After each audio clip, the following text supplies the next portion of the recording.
Aisha Herold, advogada, escritora, pesquisadora e sócia fundadora do Direito Talks, que é um espaço que está sendo criado para divulgar, pôr a circular e discutir, aprofundar estudos de direito.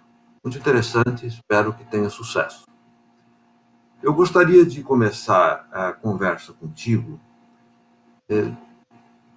discutindo aspectos da sociedade atual, ou pelo menos a sociedade atual pensa que é um tema da atualidade, a meu ver isso é muito antigo, que é o consumo.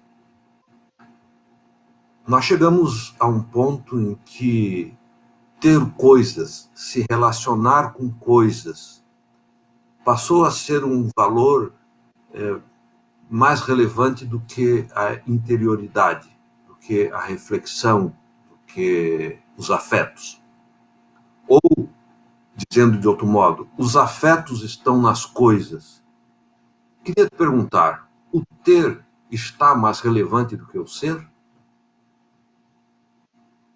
Olá, boa noite, professor Léo. É uma honra estar participando aqui contigo deste importante tema, né, que é caro a todos nós. Agradeço pela oportunidade. Então, infelizmente, nós estamos vivendo numa sociedade de consumidores. Inclusive, este é um tema bastante tratado por Bauman. Nós estamos presenciando tempos onde o ter prevalece sobre o ser. As pessoas, elas são cotadas pelo que elas têm e não pelo que elas são. E isso vem gerando, na verdade, várias interferências na própria existência humana. Em que sentido? As pessoas, elas pautam mais, elas priorizam mais a necessidade de ter bens materiais do que elas terem a própria paz de espírito, do que elas terem a própria denominada felicidade. Quando a gente fala numa sociedade de consumidores, é muito importante, realmente, nós distinguirmos a questão do consumo e do consumismo. O consumo é algo muito inerente ao ser humano desde os primórdios. Todos nós consumimos por questão de sobrevivência, existência. Mas, atualmente, nós temos o consumismo, que nada mais é que o consumo patológico, onde as pessoas, elas compram de forma exagerada para ter o que elas não necessitam. Mas por que ocorre isso, né? A gente se pergunta, por que chegamos a tal ponto?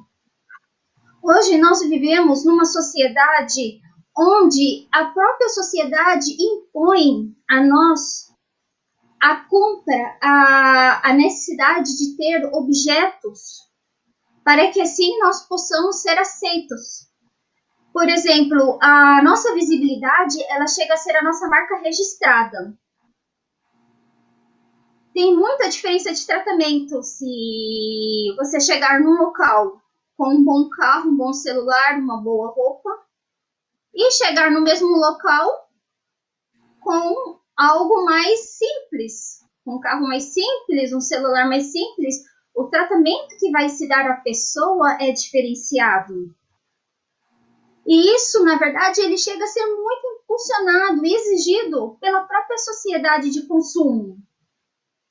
A que ponto nós temos essa necessidade de ter para conviver socialmente, para ser aceito socialmente, e nós nos dedicamos a um trabalho mais esforçado, porque quanto maior for a nossa aquisição, poder de aquisição, mais bem visto nós seremos perante uma determinada sociedade. Como nós temos essa necessidade de afeto, nós acreditamos sensivelmente que, para termos essa consideração perante a sociedade, esse afeto, essa aceitabilidade, nós precisamos sim ter uma elevada quantidade de bens, e de preferência aqueles bens que o próprio mundo, a própria sociedade impõe para você ter. Não obstante, nós vemos propagandas, né, em cima disso. Sim. Eu queria te provocar o seguinte. A impressão que eu tenho, tu deste o exemplo de a pessoa chega com um carro bom, ela é melhor vista, melhor recebida,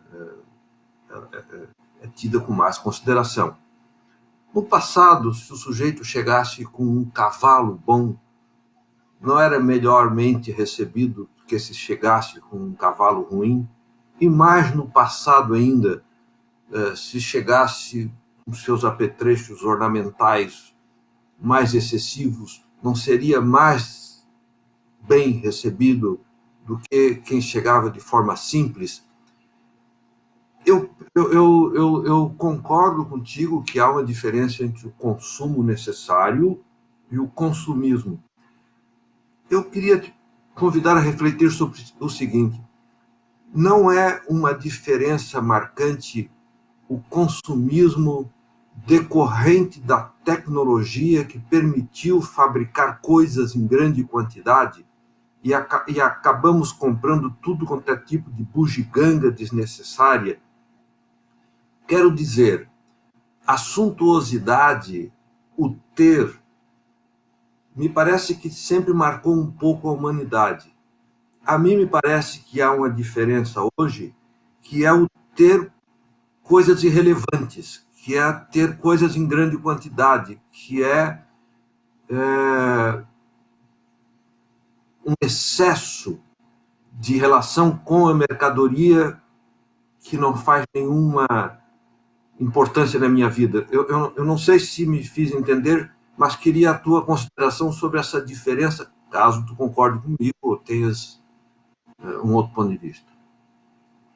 Então, o que acontece? É histórica, cultural da humanidade, essa relevância de se aparecer com mais bens. Sempre foi bem visto as pessoas que têm maior poder de aquisição frente àquelas que têm um menor potencial de aquisição.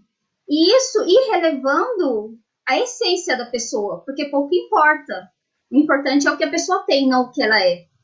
Atualmente, o que acontece? A diferenciação do antes e do agora. É porque antes os bens eram duráveis. E agora os bens, cada vez que passa mais, o rumo desses bens a durabilidade é precária. Hoje nós estamos sendo conduzidos para um excesso de consumo, para o consumismo, de bens que não faz diferença para nós, de bens que nós adquirimos e muitas vezes permanece pouco tempo conosco. Eu posso dar o exemplo de um celular. O celular, exemplificando, nós compramos, dura o quê? 2, 3 anos, vai perdendo a sua funcionalidade e, por fim, para de funcionar ou para arrumar custa muito mais caro do que comprar um novo, o que não compensa. Só que isso daí vem sendo algo muito drástico na vida das pessoas, porque nós nos resumimos em mercadoria, como diz Bauman, comodificação do ser humano. Nos transformamos em mercadorias que precisam de mercadorias. E aí a essência humana, ela torna-se corrompida. Ela se corrompe sobre esse aspecto, porque nós necessitamos muito mais de muito mais coisas que realmente precisamos para sobreviver. Mas aí falta-se uma sobrevivência social, recordando que o ser humano é um ser social e ele precisa ser aceito. Sim, é que a mercadoria acaba sendo transformada em símbolo e você vai acumulando porque está disponível, porque compra barato, porque compra em prestação, e você vai se empanturrando de desnecessidades e passa a ter muito mais uma relação com a mercadoria do que com seus afetos entre outros humanos. Então, é muito interessante isso. Agora, deixe-me te provocar novamente. O Bauman, por exemplo, está bem, ele traz a ideia de que a sociedade é líquida, que as coisas se dissolvem e vão embora com mais rapidez, e defendia, né, uma certa solidez, uma certa permanência, uma perenidade no tempo dos acontecimentos, das vidas, das relações. Eu já escrevi artigo discordando da conclusão dele. Quer dizer, eu concordo com ele que as coisas estão mais líquidas, mas discordo que eram melhores ao tempo em que eram mais sólidas. E o exemplo dos casamentos. Quer dizer, os casamentos antigos eram sólidos. As mulheres se subsumiam na vontade dos homens, havia uma permanência por motivos que não eram a vontade das partes, e aquilo ficava deteriorado, porém duradouro. Hoje os afetos são enquanto duram, são líquidos, mas não é melhor assim? Não é melhor que as pessoas estejam soltas para novos acontecimentos, para novas possibilidades? É mesmo melhor que as coisas sejam sólidas, que os afetos, as relações sejam sólidos, quando a mim me parece solidificados e não naturalmente perenes. Olha, então, eu penso que tem que haver uma ponderação nesse caso, porque nem muito líquido, porque a liquidez nós estamos tratando também de individualismo, nós estamos Sim. tratando de temas que envolvem mais o próprio interesse e que vai só moldar ao meu interesse, não ao do próximo, o que acaba sendo uma visão um pouco egoística. Mas também nós temos que não pode ser completamente uma relação líquida quanto tão pouco sólida, a ponto de ser engessada. Uhum. Penso que tem que haver, nesse sentido, penso eu que é muito importante haver uma ponderação e um equilíbrio, principalmente quando a questão de nós vermos, nós enxergarmos o próprio sentimento do próximo, e não só o nosso. Sim. Tem que haver reciprocidade também, né? E tem que ter a relação. Eu digo, existe a pessoa 1, a pessoa 2, às vezes a pessoa 3 e 4, mas o normal é ter a pessoa 1, a pessoa 2, e o que eu chamo de pessoa 3, que é a relação. A relação tem uma espécie de vida própria, ela tem que ser considerada, tem que ser respeitada. E se você não investir na relação, tudo se deteriora. Quer dizer, o próximo existe, eu existo, e existe uma afinidade que não apenas brota, mas que tem que ser cuidada, senão a coisa... Sim. Agora, uma questão que eu queria também te perguntar. A ideia de felicidade. A ideia de felicidade foi grega, foi romana, sumiu na tradição ocidental durante toda a Idade Média e voltou a ser assunto de escritores com o Renascimento e depois com o Iluminismo. Bem, a felicidade é um desiderato humano, todo mundo está à procura de ser feliz, não é novidade o esforço que se faz. Né? Bem, hoje, em que tudo virou mercadoria, as coisas são consumo, eu te pergunto, a felicidade se compra? É possível você adquirir a felicidade através de algum meio? Então, o ser humano, em sua essência, ele sempre busca a felicidade, ou seja, tudo que ele faz gira em torno de ser feliz. O grande problema hoje em dia é que a felicidade está sendo transferida para as coisas. Está tendo uma grande percepção de que para ser feliz é necessário ter objetos que muitas vezes não fazem nem diferenças em nossas vidas. E isso nós podemos observar bastante por questões de propaganda. Nós vemos uma propaganda, vamos supor, de um carro, a pessoa comprando aquele carro, um aventureiro feliz, um executivo bem-sucedido. Nós vemos também, nós também conseguimos ver em propagandas, vamos supor, de joias. As mulheres muito chiques, as mulheres muito bem vestidas, com joias caríssimas, felizes, porque nessas propagandas sempre vai ter um baita sorriso no rosto. Alguma coisa demonstrando a felicidade vai estar incutida naquela propaganda. E essa imagem acaba passando para as pessoas que elas precisam daquilo para ser felizes. E elas acabam, na verdade, incorrendo numa falsa felicidade que, por muitas vezes, gera infelicidade, gera uma pressão na vida da pessoa, porque ela passa a trabalhar mais, ela se frustra quando não consegue obter aqueles bens.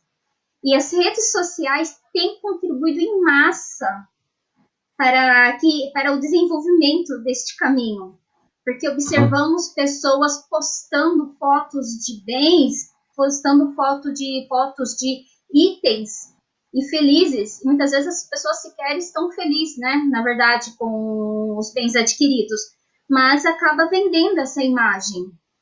Isso daí vem trazendo bastante transtorno, inclusive. Sim, eu suponho que as pessoas que não conseguem ter aquilo que uma sociedade valoriza como essencial, como importante, elas têm seus sofrimentos. Uma pergunta freudiana: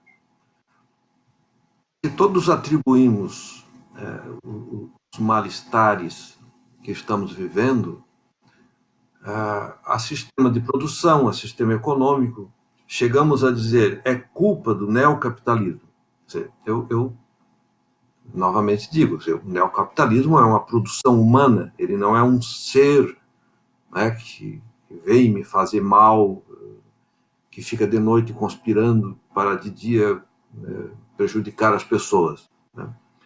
Sim, dialeticamente, o sistema de produção produz a consciência, e a consciência produzida vem prenhe de aspectos ideológicos que o capitalismo, o neocapitalismo gera. Tenho consciência disso. Mas queria perguntar para ti o reverso.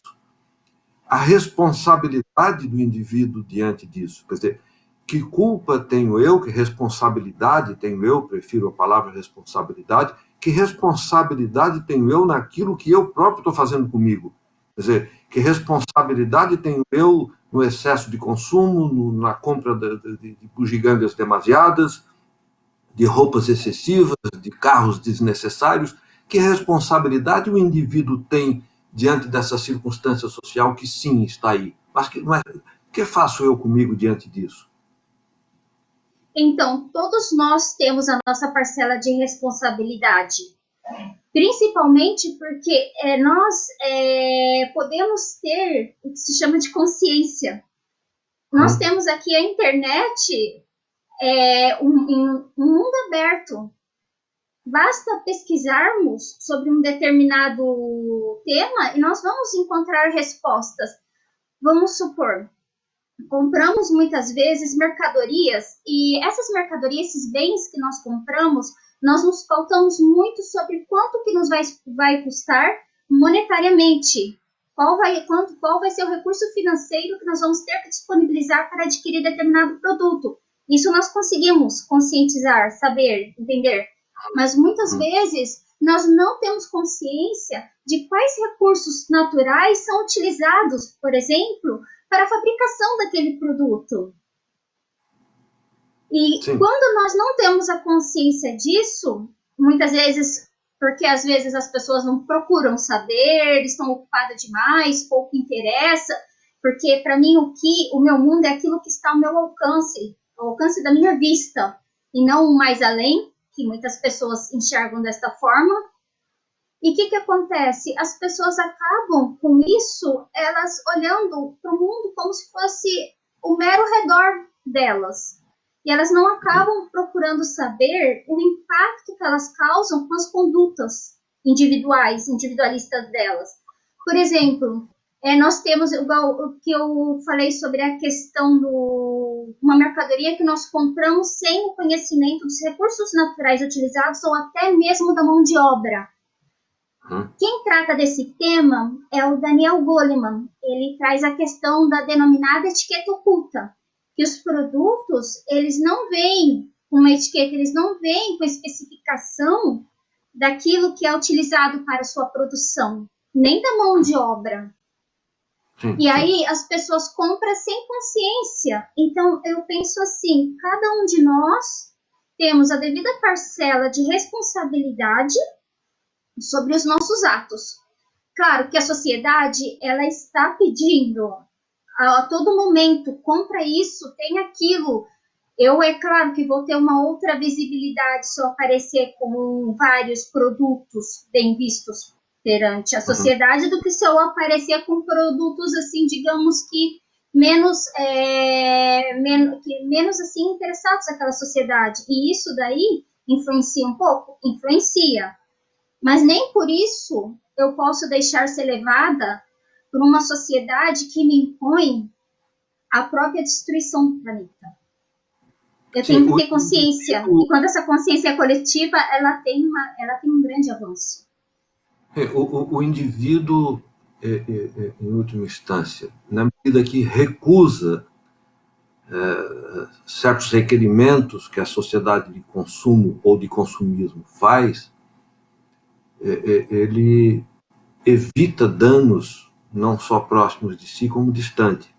Mais gente recusasse, mais preservado estaria o ambiente e mais preservados estaríamos nós todos. Bem, o coronavírus nos deixou dentro de casa, pelo menos os sensatos. Alguns sociólogos, alguns antropólogos têm dito que a sociedade está fazendo contas sobre o desnecessário. Na medida que ela está dentro de casa, vivendo só do que pode ter dentro do lar, se resumindo ao essencial, ela está percebendo que muita coisa não tinha grande significado na sua vida. Tu achas que nós sairemos melhores dessa crise sanitária, que nós sairemos mais educados, que o mundo ficará melhor depois disso? Olha, ultimamente anda tudo muito imprevisível. O que eu espero, sinceramente, é que nós possamos realmente aprender com essa situação que estamos atravessando atualmente em relação à pandemia. Mas, ao que tudo indica, o ser humano segue, né, com as suas peculiaridades, por assim dizer. Temos informações, inclusive, que lá na França, após a reabertura dos comércios, tem uma determinada loja que recebeu muitos clientes. Clientes fizeram filas nessa loja para adquirir produtos. Então, as pessoas, na verdade, chegaram a arriscar a vida para comprar produtos que não necessitam, porque não se trata de supermercado essa loja, ou de uma farmácia. E aí a gente chega a se perguntar, qual que é o preço da vida? Será que o consumir vale mais do que o viver? A ponto de arriscar a vida? Então, até onde que o ser humano vai? Qual que é o limite do ser humano no que tange ao aprendizado? Porque o Covid, essa pandemia, ela veio e ela tem que deixar, no mínimo, sérias reflexões sobre o que nós consideramos normalidade. Que nem sempre o que nós considerávamos normal em nossas vidas, ele realmente é o normal. E agora nós estamos a reflexionar sobre este assunto. Mas, de repente, nós vemos pessoas desesperadas, acumuladas em uma loja, comprando praticamente bens que não é necessário para a sobrevivência. Aí a gente já chega a se questionar, será que realmente essa situação vai contribuir para o avanço humano do ser humano? Sabe de uma coisa? A tua fala está me fazendo lembrar da queda do Muro de Berlim.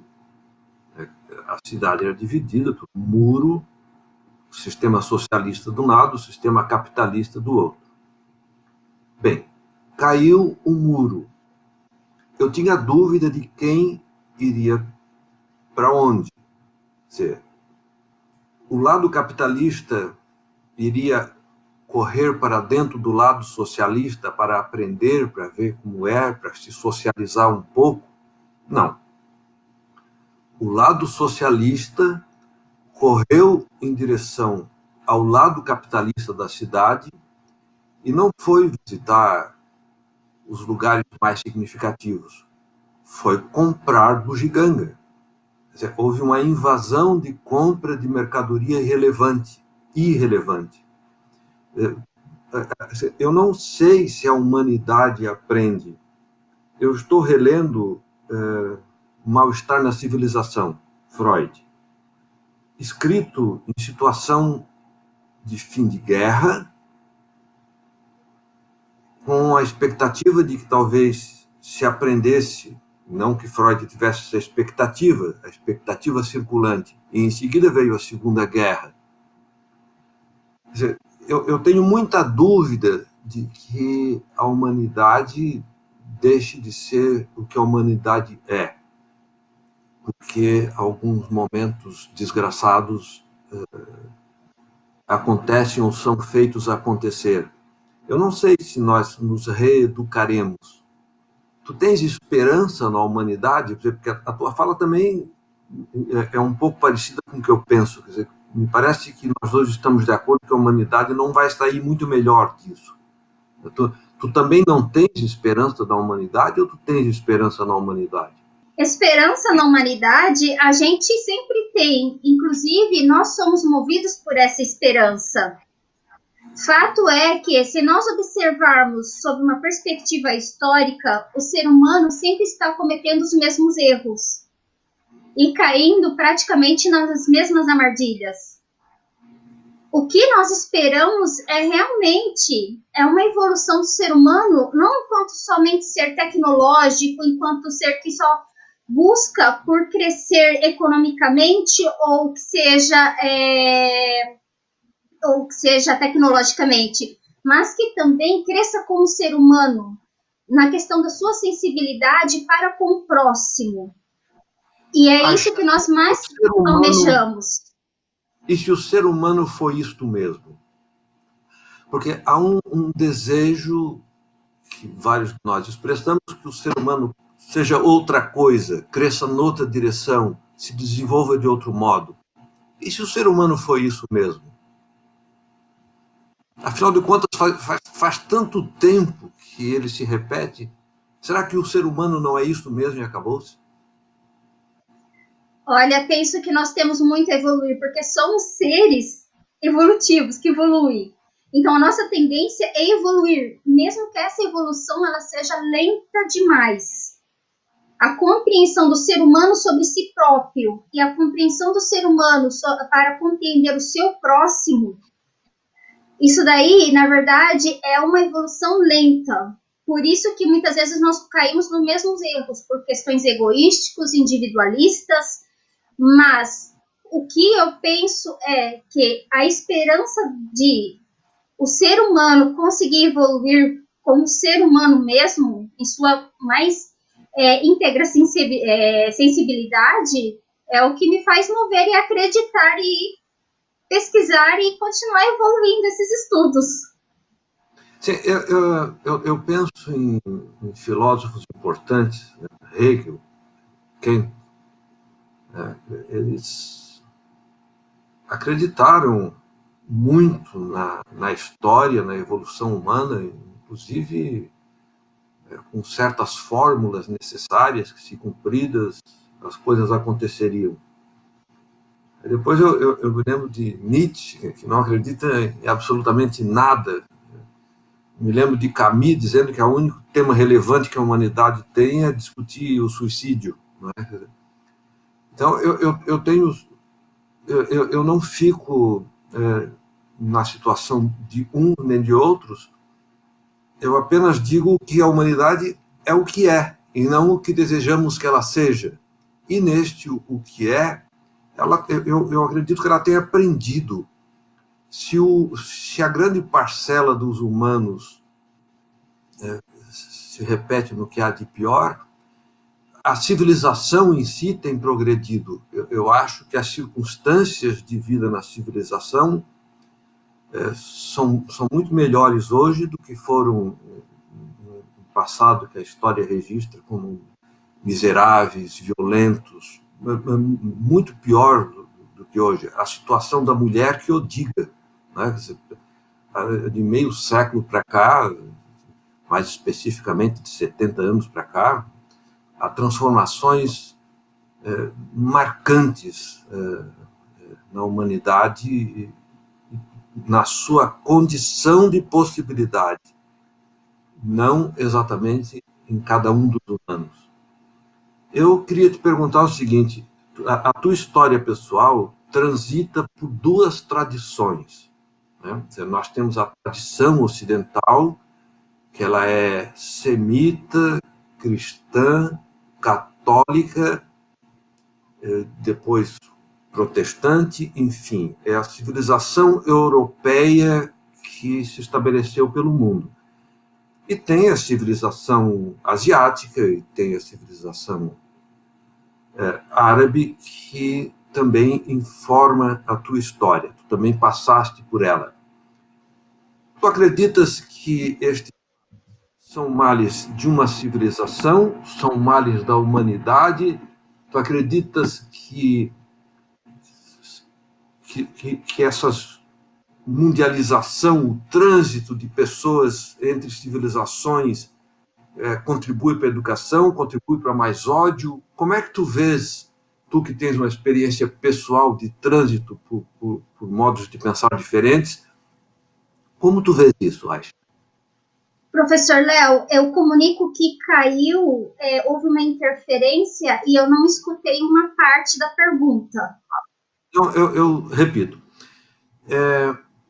Há uma tradição ocidental, assim chamada, é um termo que a história usa, uma expressão que a história adota, para falar da tradição semita, depois cristã, depois católica, depois protestante em certa parte do mundo, que formou uma tradição.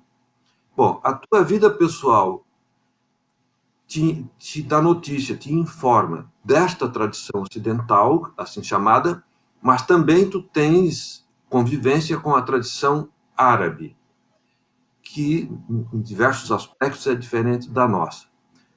Aí eu te pergunto, esses males que nós vivemos aqui, que nós temos nessa tradição europeia, são males de uma civilização específica que outras civilizações não têm, como a asiática, por exemplo, ou é a humanidade que é isso mesmo?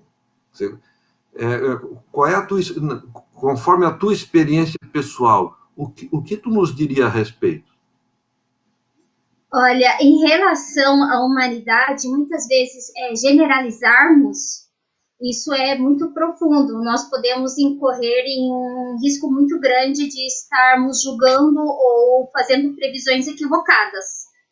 O que dá para dizer que o ser humano, em sua essência, ele tem sim essa índole, né?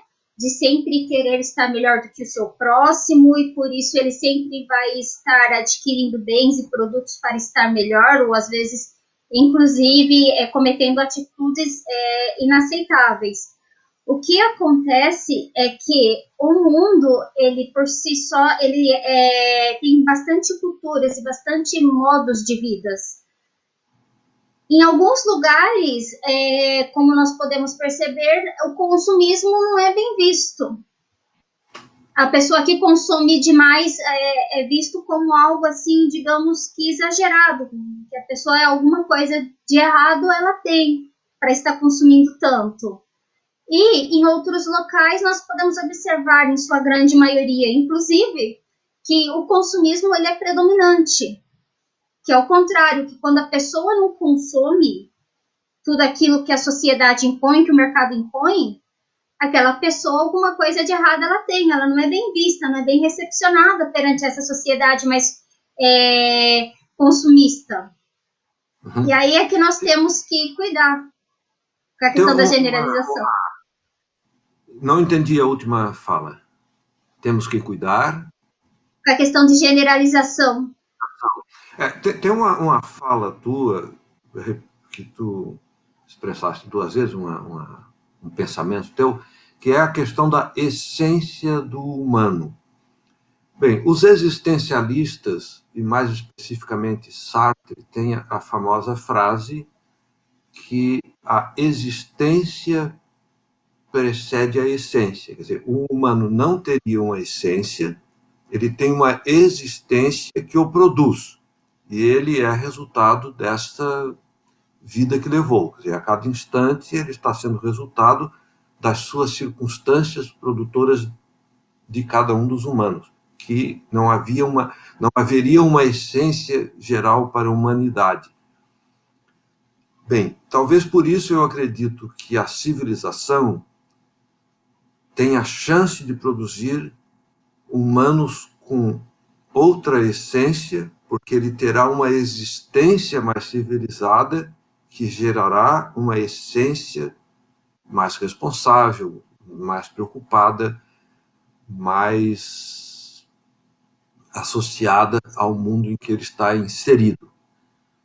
Eu tenho bastante dúvida de que isso seja possível num mundo que tinha, há um século atrás, 1 bilhão de habitantes, que está com quase 8, que está invadindo o meio ambiente, que está poluindo as cidades a um ponto inesgotável, que está consumindo mais água do que o planeta pode fornecer, e que vai mexer nos últimos redutos em que vivem animais, que vivem seus vírus, suas doenças, que o humano pensa que é a parte dessa natureza, mas como animal tem os mesmos sensibilidades e fragilidades diante de vírus que dão em morcego, que dão em galinhas, em aves, em porcos, quer dizer, todos esses vírus, todas essas doenças, nos últimos 50 anos aí, nos últimos 30, sobretudo, tem nos atingido profundamente. Bom, a previsão é que o mundo até 2050 vai crescer e chegar a 12 bilhões de habitantes. Eu respeito muito e sou um militante da preservação do ambiente. Eu acho que a cultura de separar o lixo, a cultura de poluir menos, a cultura de economizar energia elétrica, etc., isso é muito importante. Mas, ainda assim, a quantidade de pessoas que existe na Terra e que será acrescida de mais 50%, mesmo consumindo menos, consumirá mais pela quantidade. Não há um certo purismo, uma certa candura, um certo idealismo na ideia de que um indivíduo se comportando melhor vai resolver. Se seremos tantos os bilhões de humanos que a Terra não comporta? Porque às vezes eu brinco, mas a coisa é séria. As pessoas dizem, não coma carne, coma rúcula. Ok, vai ter que plantar rúcula, vai ter que ter um espaço de terra para plantar rúcula para comer. Eu não vejo como a Terra pode dar conta, em termos de espaço físico, de água, de ar, para uma população de 12 bilhões de habitantes. E aí o teu estudo de consumo está levando em conta que, mesmo consumindo muito menos, nós seremos muito mais a consumir? Então, é claro que isso sempre é levado em consideração, porque há a previsão de que haverá um aumento na população mundial, e é claro que deverá ter a adaptação disso. Inclusive, nas inovações tecnológicas que visam a sustentabilidade, vamos ter que procurar produzir bem, na verdade, observando a questão da própria sustentabilidade. Por exemplo, nós falamos do consumo da água atualmente. O que acontece com o consumo da água? Muitos produtos, para serem fabricados, eles precisam de uma grande quantidade de água. Um exemplo desse produto que eu posso trazer é o celular. O celular, ele precisa mais de 1.000 litros de água para ser produzido. um único aparelho celular, o que equivale ao total de mais ou menos 850 banhos econômicos. São em torno, em média, de 12 mil litros de água para ser Mas fabricado. as pessoas vão abrir mão do celular? Na verdade, o que é que acontece fora não é abrir a mão do celular, porque nós não podemos deixar de avançar tecnologicamente, isso jamais. Mas é a questão de haver a conscientização, tanto por parte da pessoa que vai comprar, porque bem sabemos que muitas pessoas, quando compram um celular, elas compram porque chegou um modelo novo e elas precisam seguir a dita tendência de ter um celular que está na moda. Mas também nós recaímos na questão da obsolescência programada, que muitas vezes um celular nós compramos, ele funciona bem um ano, a partir de um ano ele começa a ter o seu funcionamento reduzido, são funções reduzidas, e para quem precisa de um celular que realmente precisa comportar aplicativos mais pesados, a pessoa vai ter que comprar outro. Ou muitas vezes vai ter que comprar um celular por causa que o celular realmente deixou de funcionar, e para consertar é o valor do novo.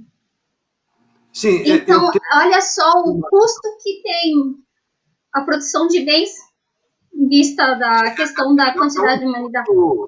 É um custo terrível, eu estou de acordo. Por exemplo, o papel reciclado gasta mais água para que se o recicle do que fazer um papel novo.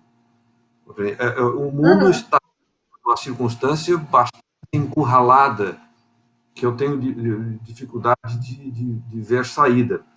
Eu não acredito que haja obsolescência programada. Eu discordo de ti, respeito bastante a sua opinião, porque ela é importante, mas eu discordo. O que eu entendo é que há tecnologias novas sobre tecnologias existentes e que as pessoas, quando chega a nova, nas suas melhoras, vão em busca da nova. Por exemplo, o ar-condicionado antigo, ele funciona até hoje. Você pode pegar ar-condicionado de 30 anos, ele está funcionando, só que ele gasta mais energia, é mais barulhento, você compra um mais silencioso que gasta menos energia. Bom, aí aquele fica obsoleto e vai acumular lixo. Você tem os computadores, os antigos funcionam, mas eles não tinham câmera, eles não rodavam certos programas. Então, você vai buscar um novo porque ele te oferece mais confortos, etc. Os automóveis que tinham um peso enorme são hoje fabricados muito mais leves. Então, uma lâmpada, por exemplo, de LED dura 5, 6 anos. Antigamente durava 15 dias. Bem, mas aí você troca tudo por LED e joga as velhas todas fora, fazendo lixo. Então, me parece que a tecnologia, ela tem ela embute em si um dano, né? Porque ela vem e faz tudo que estava por aí ser jogado fora e nós queremos o novo. Somado a isso, tem um outro problema que eu considero terrivelmente grave, que as pessoas, não sei se já fizeram a conta a respeito, que é o desemprego que gera a tecnologia. Tem um dado interessante, é o mais antigo que eu conheço. Quando chegou o aparelho de fax, que é uma coisa que talvez, pela tua pouca idade, não tenhas convivido com ele, mas quando chegou o aparelho de fax, que era uma reprodução à distância de documentos e tal, isso desempregou 400 mil pessoas no estado de São Paulo. Você, com o e-mail, desempregou uma quantidade impressionante de carteiros que levavam telegrama. Bem, eu estou falando de coisas antigas. Atualmente, os sistemas de vigilância, o sistema de transmissão de dados, etc., isso vai desempregar cada vez mais, vai ser tudo automatizado. Quer dizer, você vai ter uma população de periferias cada vez mais empobrecidas, periferia no Brasil, em outros lugares as pessoas mais pobres moram no centro. E eu concordo contigo, quer dizer, porque muitas vezes você cai nessas circunstâncias de consumir o desnecessário por consumismo, muitas vezes você tem que consumir o novo, porque senão você não acompanha a relação com outras pessoas, e no fim disso tudo, bilhares de pessoas ficam fora dessas relações de consumo porque não tem recurso. E não tem recurso porque a tecnologia tirou seus empregos. Então, é uma relação, é uma engrenagem, é uma coisa de que se imbrica tudo, e eu não sei se a humanidade terá uma solução fácil para isso. E eu não sei se a crítica do consumo em si vai fazer com que as pessoas parem de produzir produtos novos, daí haver demandas novas, daí haver mais inclusão, e aí eu vou repetir tudo que disse. Eu não sei se há solução para isso. Espero que a tua esperança contribua, que teus estudos tragam ideias, e te convido a usar o tempo necessário para deixar uma mensagem final a teu gosto e ao tempo que achares necessário. Agradeço, inclusive. É um tema muito importante esse que nós estamos tratando, porque ele trata da própria existência humana, da própria qualidade de vida. Muitas vezes estamos tão atrelados com o nosso dia a dia que nós esquecemos de ver o óbvio, de enxergar o essencial à nossa existência. Estamos vivendo aquela pressão cotidiana de que temos que ter a todo instante muita quantidade de produtos, e produtos que muitas vezes compramos, trazemos para casa e sequer usamos. Isso já aconteceu com certeza com uma boa parcela da população mundial, e acaba isso acarretando uma própria alteração da nossa existência para com nós mesmos e da nossa existência para com os próximos. E isso acaba autoflagelando a nossa própria sensibilidade, a nossa própria existência como seres humanos. O que eu digo é que devemos consumir com consciência, devemos consumir o necessário. A felicidade não está residindo nas coisas, e como prova disso, nós temos o próprio advento da pandemia, onde nós fomos obrigados a ficar em casa, observando a quarentena, e observamos o quão importante é o convívio entre as pessoas, o quão importante é nós fazermos as coisas mais simples do dia a dia, como uma caminhada, por exemplo. Então eu digo assim que é muito relevante nós revermos as nossas posturas, não só por nós, mas pelo próprio bem da coletividade e da casa comum, que é o nosso planeta Terra. Nós não vamos viver de forma digna se o meio ambiente estiver devastado. Um exemplo é locais que têm alta poluição. As pessoas não têm uma qualidade boa de vida, inclusive a vida é reduzida em ambientes assim. Tem um pensador então, até onde... que se chama Ortega y Gasset. Ele tem também, se puder reduzir o pensamento dele a uma frase: eu sou eu e minhas circunstâncias. Se eu não cuido delas, não cuido de mim. Perfeito, isso mesmo, concordo. É assim mesmo. É cuidar das circunstâncias, é cuidar do coletivo, e assim nós poderemos estar cuidando de nós mesmos. Sim. Eu tenho gosto pela humanidade. Eu aposto na civilização. Ainda que grande parte da humanidade